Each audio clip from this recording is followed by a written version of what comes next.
guys, welcome back to our channel. If you're new here, we're going to be turning this old Dodge Sprinter into a tiny home on wheels. Today we are putting in our MaxxAir fan on the top of our van above our bunk area. So we want to take you guys along and show you tips and tricks and how we do it. Let's get started.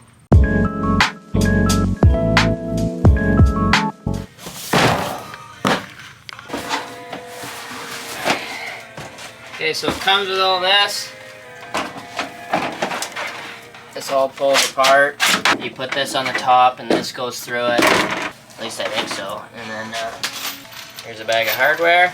A couple of little stake-ons that you connect the electrical to. We got our MaxxAir Fan Deluxe from Amazon. We've heard it's probably one of the better options when doing a DIY van build. So that's where we got ours.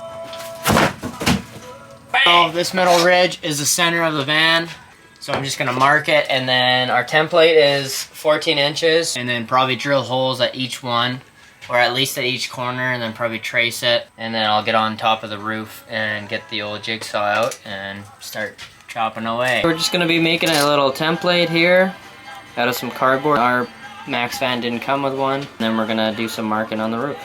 Once you got the template up there, you obviously want to measure the same distance from this cross member, and then that way you'll know you're pretty much square. So now what you want to do is you want to drill each corner, then get back up top and then mark all the corners with the same template. Nice.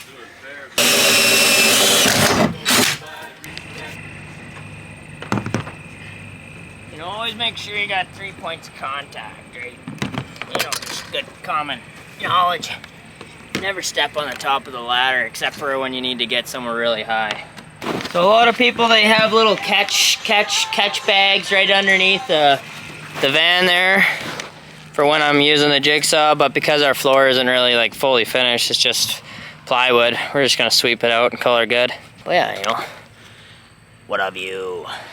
Got her marked out now, so I'm just gonna make drill holes for each square. That way I can have a starting place for every time I need to take a corner, so yeah.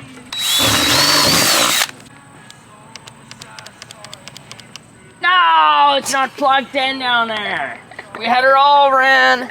This is the end for us. The end? Yeah, pack your bags, pack your tools. Pack your tools, we're calling her a day.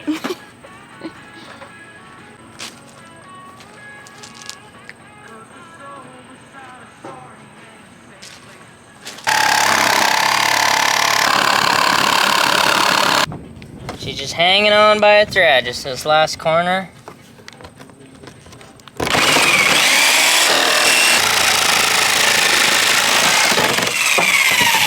There she goes. So you want to just hit her with a grinder and a file. I'm just going to speed things up with a grinder a little bit, and then I'll file it as well, but not as much needed then. So. And then I just grinded the outer little part here because we're gonna put some of that butyl tape again and a bunch of silicone. I think that stuff just kind of sticks better to bare metal, so that's kind of what that is. Now with some Rust-Oleum, or I guess this isn't Rust-Oleum, now it's some rust paint, we're just gonna cover up the bare metal edges. In our roof, we have these ridges here, and there is kits for them, but they're like 200 bucks, and we just said, you know what, we're not gonna do that. We're just gonna use like a plywood on the inside and then like cup it and then just silicone the crap out of it. We'll do that and see what happens.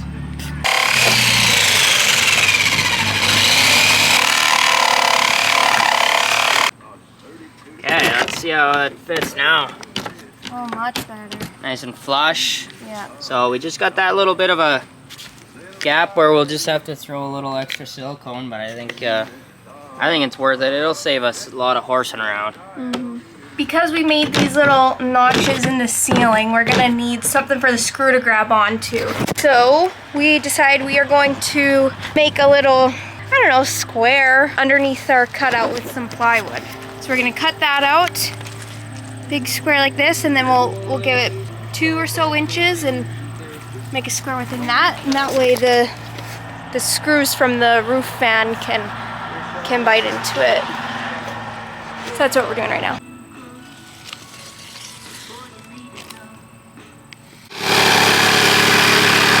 Peekaboo! Okay, let's see if she fits. Rough side up. No, that's I know, but I can't remember. Oh, yeah. It was a 17. Oh, that might be it right there. Might Oh, be. no. Yeah, that might be the other way. Yeah, because I wanted to hide those gaps a little bit. Oh, yeah. La la! Yeah, I think that'll be perfect.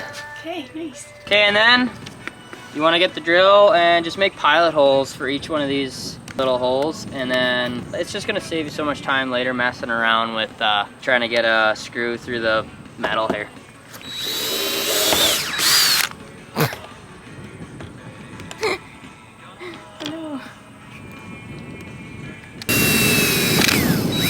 And then we're just gonna lay down a bunch of butyl tape here and then get it all sealed up here shortly. Oh.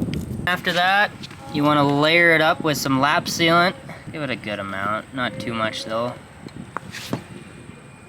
Hello. And once you got that cover on, you'll have your screws, you'll have your wife with the piece of plywood, and if you don't have one of those, this will be a tough job.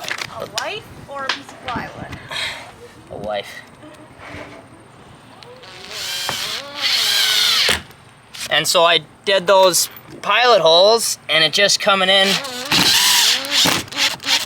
it finds those pilot holes and it just digs right in. It's perfect.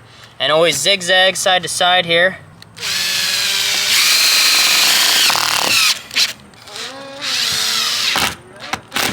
Okay, then what you want to do is there's going to be a little gap between your wooden template and everything else, so you just want to lather that right up.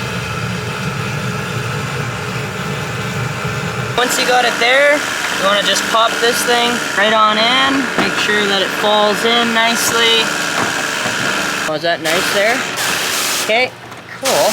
Once you got it lined up, you'll see that the holes just fall into place.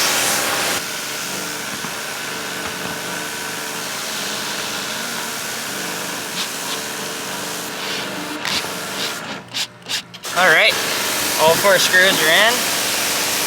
That puppy ain't going nowhere. Okay, and then you want to come from the bottom. These wires are right here. You want to avoid them.